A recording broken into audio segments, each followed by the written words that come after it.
जय हिंद बच्चों, इस समय आप लोग महामना इंस्टीट्यूट के यूट्यूब चैनल से जुड़े हुए हैं और इस चैनल में मैं आप सबका स्वागत करता हूं।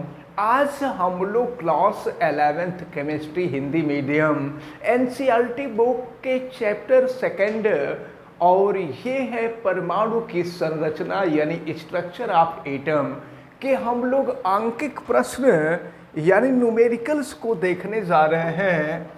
और देखें यहाँ पर दिया हुआ है क्वेश्चन नंबर 31, किसी परमाणु में निम्नलिखित क्वांटम संख्याओं वाले कितने इलेक्ट्रॉन होंगे।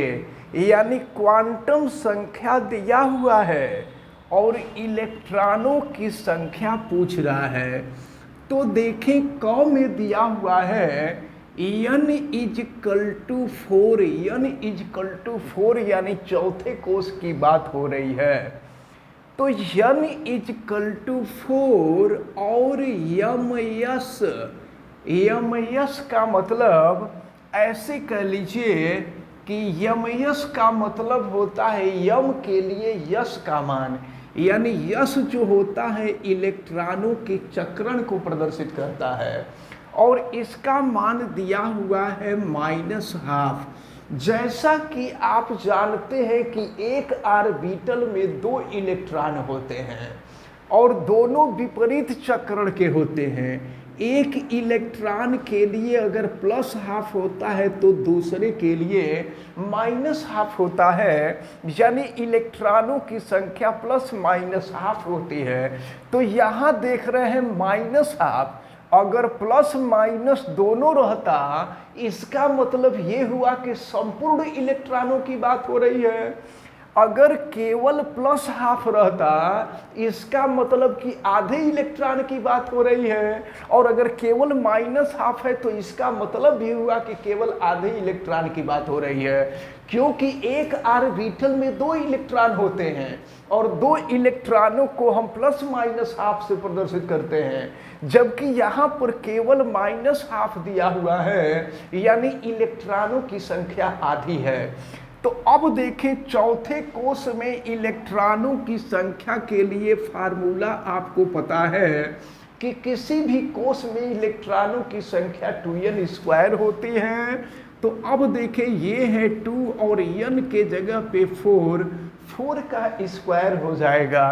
तो अब जरा ध्यान पूर्वक देखें, 2 × 4 का स्क्वायर हो जाएगा 16, तो 16 2 हो जाएगा 32, यानी टोटल इलेक्ट्रॉनों की संख्या 32 है।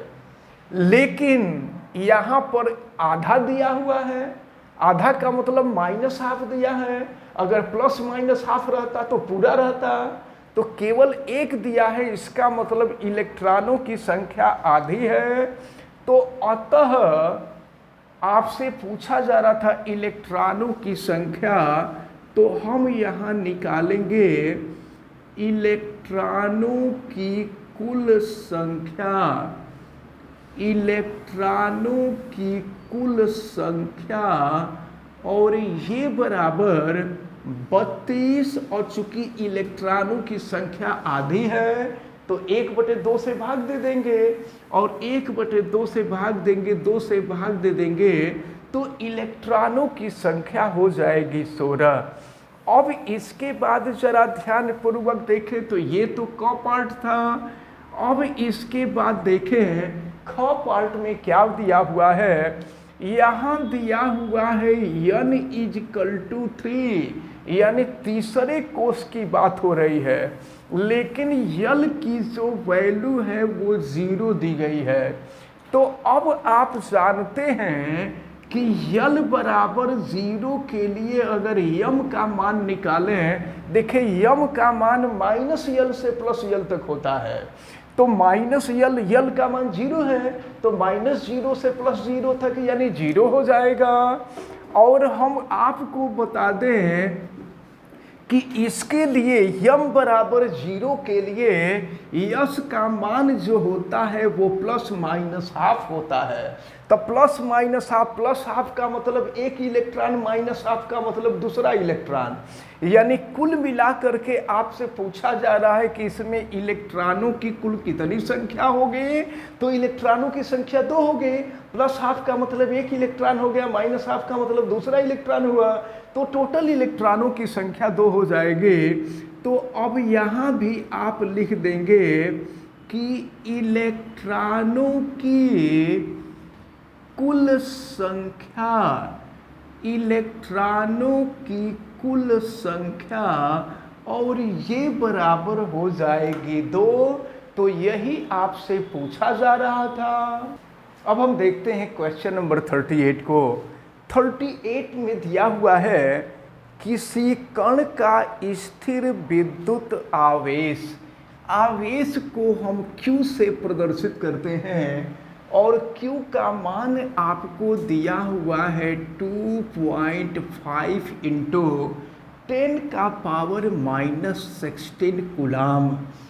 तो किसी कण का स्थिर विद्युत आवेश 2.5 इंटू 10 का पावर -16 कूलाम है। इसमें उपस्थित इलेक्ट्रॉनों की संख्या आपसे पूछी जा रही है कि इलेक्ट्रॉनों की संख्या कितनी है। तो एक चीज़ हम आपको बता दें कि यदि इलेक्ट्रॉनों की संख्या n हो और आपको पता है एक इलेक्ट्रॉन पर जो आवेश होता है वो स्मॉल e होता है, तो Q बराबर होता है n इंटू ए। ये फार्मूला है, इसको आप याद रखे रहिएगा। पिछले वीडियो में भी ये फार्मूला हम आपको बताए हैं कि अगर n इलेक्ट्रॉनों की संख्या है, e इलेक्ट्रॉन का आवेश है, तो Q टोटल आवेश की गणना करनी होगी। तो इसी फार्मूले से हम करते हैं। तो चलिए, हमें इलेक्ट्रॉनों की संख्या पूछी जा रही है, यानी कि n का मान पूछा जा रहा है। तो n इजकल टू हो जाएगा Q अपॉन E। तो देखिए Q की वैल्यू दी गई है 2.5 इंटू 10 का पावर -16 और E इलेक्ट्रॉन का आवेश है। तो इलेक्ट्रॉन का जो आवेश है 1.626, इसको अच्छी तरह से आप याद रखे रहेंगे। और नहीं, अगर इसको और संक्षिप्त में लिखना चाहें तो ये 022 होता है, 1.6022 इंटू 10 का पावर -19 होता है। अब हम लोग इसको सॉल्व करते हैं और देखते हैं कि क्या मिलता है। तो देखें, ये है 2.5 और नीचे ये जो संख्या है 1.6022, ये याद रखे रहना, ये इलेक्ट्रॉन का आवेश है। ये कोई ज़रूरी नहीं कि क्वेश्चन में दिया रहेगा, आपको याद रखना होगा इलेक्ट्रॉन का आवेश। ये 1.6022 इंटू 10 टू द पावर -19। अब हम -19 को ऊपर ले जाएंगे, +19 हो जाएगा और माइनस हो जाएगा 16। अब देखिए, हम ऊपर नीचे 10,000 से गुणा कर देते हैं, या देखिए 2.5 इंटू 10 का पावर 19 -16। तो 19 -16 करेंगे तो 3 हो जाएगा और नीचे हो जाएगा 1.6022। अब हम एक काम करते हैं, ऊपर नीचे 10,000 से गुणा कर देते हैं। तो ऊपर ये 2.5 इंटू 10,000 और नीचे भी हो जाएगा 1.6022 इंटू हो जाएगा 10,000। सॉल्व करिए। तो जरा देखिए, मैं सॉल्व कर रहा हूँ। अगर एक 0 हटाएंगे तो दशमलव हट जाएगा और फिर 1000 का गुणा करेंगे तो ये हो जाएगा आपका 25,000 और नीचे अगर हम गुणा कर देते हैं तो ये हो जाएगा 16,022। ये हो गया 16,022 और इंटू 10 का पावर, देखिए 10 का पावर 3 ये रहेगा ही। अब हम यहाँ पर भाग दे देते हैं, तो भाग देने पर ये जो मान आएगा, मैं यहाँ लिख रहा हूँ, ये जो मान आएगा यह 1.560 लगभग इतना आएगा। जब आप 25,000 में 16,022 से भाग देंगे तो यह मान लगभग 1.560 आएगा और इंटू हो जाएगा 10 का पावर 3। अब 10 का पावर 3 का गुणा कर दीजिए। 10 का पावर 3 का मतलब 1000, तो 1000 से गुणा कर देंगे तो ये हो जाएगा 1560। आपसे यही पूछा जा रहा था कि ये जो कण दिया गया है उस कण में टोटल इलेक्ट्रॉनों की संख्या कितनी होगी। तो टोटल इलेक्ट्रॉनों की जो संख्या होगी वो 1560 के बराबर होगी। अब हम लोग क्वेश्चन नंबर 45 को देखेंगे। क्वेश्चन नंबर 45 में दिया हुआ, आप अपनी बुक खोलें और बुक खोल करके देखें। निम्नलिखित विकिरणों के प्रकाश को आवृत्ति के बढ़ते हुए क्रम में व्यवस्थित कीजिए। अब देखिए ये पांचों विकल्प हम बोर्ड पे नहीं लिख रहे हैं, आप अपने बुक में देखिएगा। पहला विकल्प दिया है माइक्रोवेव ओवन से विकिरण। दूसरा विकल्प दिया है यातायात संकेत के तरणमणि यानी अंबर प्रकाश। गौ में दिया है एफएम रेडियो से प्राप्त विकिरण। एफएम रेडियो सुनते हैं ना, हाँ? 91.4 होता है कि 91.8 होता है, तो वहाँ से प्राप्त विकिरण। फिर बाहरी स्पेस से कॉस्मिक किरणें, कॉस्मिक किरणें सूर्य के प्रकाश से निकलती हैं। और फिर यक्ष किरणें। तो आपसे कहा जा रहा है कि आवृत्ति के बढ़ते हुए क्रम में, तो हम आपको बता दें कि सबसे कम आवृत्ति जो होती है वो एफएम रेडियो की होती है और इससे अधिक आवृत्ति जो होती है वह माइक्रोवेव ओवन की होती है। इससे अधिक यानी एफएम से ज़्यादा विकिरण पैदा करता है माइक्रोवेव, और माइक्रोवेव से अधिक विकिरण पैदा करता है जो एम्बर अभी आप देखे हैं कि यातायात संकेत से तरणमणि यानी अंबर प्रकाश। तो ये जो अंबर प्रकाश होता है, अंबर प्रकाश इससे ज़्यादा विकिरण उत्पन्न करता है। और फिर इसके बाद ये अंगों में जो दिया है यक्ष किरणें, इससे अधिक आवृत्ति जो होती है वो यक्ष किरणों की होती है। और फिर लास्ट में आता है कॉस्मिक किरणें। कॉस्मिक किरणों की आवृत्ति सबसे अधिक होती है।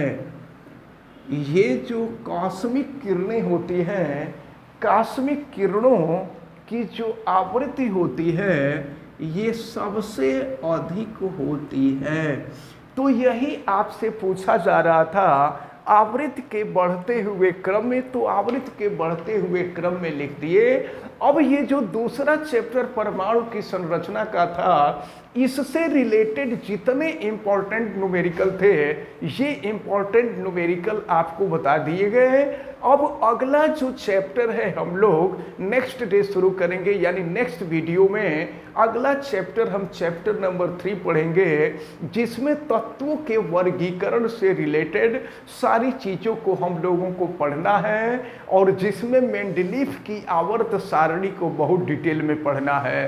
तो इनको अब हम लोग शुरू करेंगे। फिलहाल हमें उम्मीद है कि आज जितनी भी बातें बताई गई हैं ये सारी बातें आपको अच्छी तरह से समझ में आई होंगी। आप वीडियो को लाइक ज़रूर कीजिएगा। अगर आप चैनल पे नए हैं तो चैनल को सब्सक्राइब भी कर लीजिएगा। चैनल सब्सक्राइब करने के लिए YouTube पर महामना इंस्टीट्यूट को सर्च कीजिए और रेड कलर के सब्सक्राइब वाले बटन को क्लिक कर दीजिए, चैनल सब्सक्राइब हो जाएगा। अगर किसी प्रकार की कोई दिक्कत समझ में आती है तो आप हमें कमेंट करके ज़रूर बतावें। वीडियो को मैक्सिमम स्टूडेंट तक शेयर करें ताकि मैक्सिमम स्टूडेंट इस इम्पॉर्टेंट टर्म को समझ सकें, और बेल आइकन को भी प्रेस करें तथा उसको ऑल पे कर दें ताकि प्रतिदिन पढ़ने वाले वीडियो की सूचना आपको मिलती रहे। आप सभी लोगों का बहुत बहुत धन्यवाद। जय हिंद।